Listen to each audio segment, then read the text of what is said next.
Hey guys, it's Glenn from glenscarcollection.com, and this is my 5-year ownership review of my Audi R8 V10. And it's not just a first-gen Audi R8 V10, but it also has a gated manual transmission. Now, this was one of my dream cars for a long time, way before COVID. When I had the McLaren 570S, if you've been with the channel for a long time, in 2019, I did a video comparing a V8 R8 first gen with a V10 R8 first gen, and I fell in love with the R8, whether it was a V8 or V10, as long as it was a stick shift, I wanted one. So I sold my McLaren a week later. Then COVID hit. These prices were pretty cheap. So let me go over the ownership review, what I bought it for, what they're worth now, and maintenance, what it costs, running costs, warranty repairs. Yes, I have a fidelity warranty on this car. So in 2019, you could have got it a gated manual, maybe not low mileage like this, but let's say 40,000 miles for about about $90,000. And as long as you want it white, silver, gray, or black. It's very rare to have a red gated manual V8, though red's a popular color on the R8, not a gated manual, and a blue one. So I was shopping for red or blue, black or tan interior. And I found this one at the same place I got the Miami blue Porsche. Same salesman, actually, Porsche Audi of Warrington. So I chased this car. I don't know if I ever said this story, but this car came up for sale probably around 2020 for what I thought was a crazy price. And I inquired, I thought, hey, maybe they're negotiable. I inquired like a week later, and it was already sold. And I'm like, oh my God. And then time passed, with the shutdown from COVID in 2020. And I said, wow, if a gated manual ever comes up again, blue or red, I want it, because these cars sell like hotcakes. This is going to be a collectible car. Lo and behold, 2021, same dealership, same salesman. This car came up for sale again with a little more miles, I believe. And it was in New Jersey the whole time. So I bought this out in Pennsylvania. And this car was probably 20 minutes, 30 minutes from my house when I had missed it. Somebody in New Jersey had bought it, traded it back in when his GT3 came in, and I was lucky to be able to purchase it. So I think this is one of the best cars you can buy, because it essentially is a Lamborghini with a lot more headroom. Basically, an Audi R8, if I remember the facts right, have a 5-inch longer wheelbase. That's the distance between wheel to wheel, front wheel to back wheel. The distance in between is the wheelbase. And it all goes to interior room. So I've driven Gallardos on the channel. My head hits the roof and I'm 6 feet tall. Here you could probably be 6'5" and still drive this car. As the saying goes, an R8 is a Lamborghini with a suit on. And this is not a first-gen Gallardo. This is based on the LP Gallardo, which came out in 2009, I believe. So it's a much, much, much better car. And if you wanted you could get a stick shift 04 Lamborghini Gallardo. But if you wanted a LP and stick, you're looking at $250,000. I haven't checked in a while. I wouldn't be surprised if they're even more than that. So for about half that price, you can get an R8.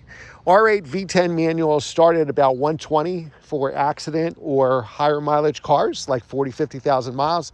If this car had 10,000 miles on it and it was a 2014 or 2015, because that's when they went from R-tronic to S-tronic. So S-tronic was terrible R-tronic was terrible single clutch.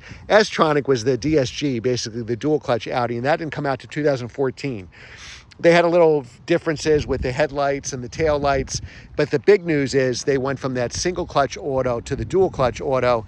So nobody took the manual because the dual clutch was so good. And I have a V8 dual clutch review on this channel, and it's fantastic. So that's why nobody in 14 or 15 took the manual. So if you have a 14 or 15 manual, hold on to it, because your value is about $250. I put this value, I have like low 20s, 23, 24,000 miles. I put the value at this at probably like 165. I paid like 140 for it, give or take. It's been very reliable. So I took a 7-year, I was going to take a 3-year fidelity warranty. And the reason, you could only go back 10 years for the warranty. So this is a 2011. I bought it in 2021. When I bought the car, it was essentially 9 years and 11 months old. And once you hit 10 years, nobody will warranty it anymore. So I had basically a couple weeks, a month to make a decision, which I did, to go with a warranty. Audi warranty was a little cheaper, I think, than Fidelity, but it didn't cover the mag ride, the shocks. The shocks get leaky and they're expensive. At the time when I bought this car in 2021, you could probably get the mag ride done for $1,500 per corner. Now the mag ride is about 4,000 per corner. So I got the fidelity warranty for 7 years, 70,000 miles. I had a one warranty repair, maybe in 2022, for the tire pressure monitoring things in the tires, TPMS. And that was fixed for all 4 of them with the fidelity warranty for like $2,500. And that's a dealer price, an Audi dealer. You could probably fix that for, I think they're $250 each. If you install them, it costs them $1,000. So $2,500, fidelity paid that. I have a $250 deductible. But then I think it was 2024, the end of 2024, I took it in for its annual service, which was going to be like, you know, the $500 or $600 oil change. And that's what an oil change costs on this in V10. I wouldn't take it to a cheap oil change place.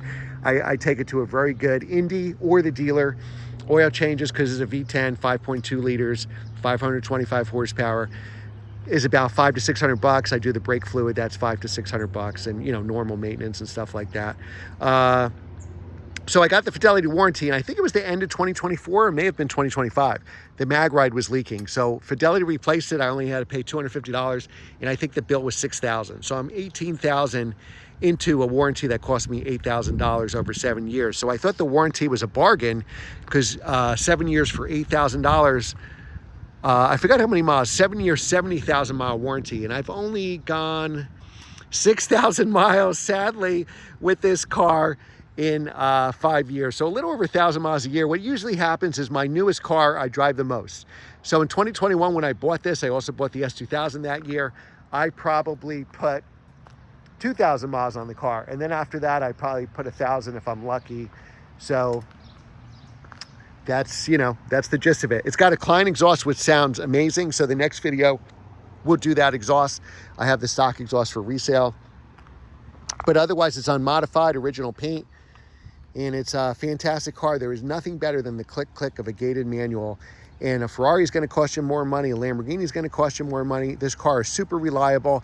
And if the mag ride fails, you don't have to spend $16,000 to fix it, okay? So my mag ride should last a long time. And I don't think it fails due to mileage. I think it fails probably more to the car sitting. I bet you if you had a higher mileage car, the mag ride would last longer. But the cheap fix to that is you just put coilovers, and for a couple $1,000 you're good and you're set, and you never have to worry about it again. But again, I love this car. It's got the optional wheels. You see there's 2 different wheels for these. These are the bigger ones. And it's been a phenomenal car. Gas mileage isn't that great, but what do you expect with the V10? All right, guys, remember to like, share, and subscribe. That is my 5-year ownership review on this car. Feel free to ask me any questions. It's a fantastic driving experience. It's actually 3 inches shorter than my 2017 Miami Blue Porsche Carrera, but it's 3 inches wider. Have any questions? I don't have a social media guy. I answer them all. So remember to like, share, subscribe, hit the notification bell. You get 8 videos a week, and they're all free. 1 full-length video like this on a Monday, and then YouTube Shorts 7 days a week for a total of 8. Leave 2 comments, what you think of this car, and the second comment, totally separate, what car you want me to review next. And share this video. You have other friends. You know what I'm going to do? How do we not start this car? So I'm going to start this car in this video here, and then we'll end it. Oh, right. It's easy to get in and out. I just have a bad back or hip from hockey, actually. So gated manual, click, click, click. We'll go through the gears as soon as we start it, or before we start it, actually. So yes, we have 24,600 miles. The best thing about this car is it's naturally aspirated V10, so it sounds amazing. It's a Lamborghini engine. And it revs to 8,700 RPM, 8,700. Now the power's up high. You probably got to get over 5,000, but you get great noises. So here's the shifter. Reverse is actually down and to the right. You don't see that very often. And then you get this click, click, and it never gets old. This is worth 150 grand right here. All right, so now we're going to start it up. You actually have to keep a key in it the whole time. This car, as new, was $175,000 with the options that it has. There we go. And I have a valve for this so we can shut it on or off. All right, and then we have heated seats. Always use the air conditioning on the R8 because that's a common failure part as well. Even though it's a 2011, if we put it in reverse, we have a backup camera and sensors. And I love driving this car. Guys, if you want to see more videos, like this video, let me know. Thanks again for watching, and I will see you. And I like the flat bottom steering wheel. show you a couple other options here. You have the suspension option, which is kind of equal to PASM on a Porsche. That stiffens up the suspension. I've heard from other R8 owners that if you get a Sprint booster, then this car really revs quickly and crazy. And it's got all the carbon fiber options on the interior, exterior. If you saw before, the whole engine bay, I didn't show you this time, but I'll show it in the next video. The whole engine bay is carbon fiber, and the side blades are carbon fiber. Those are options. That's not standard. All right, guys, thanks again for watching, and I will see you next time.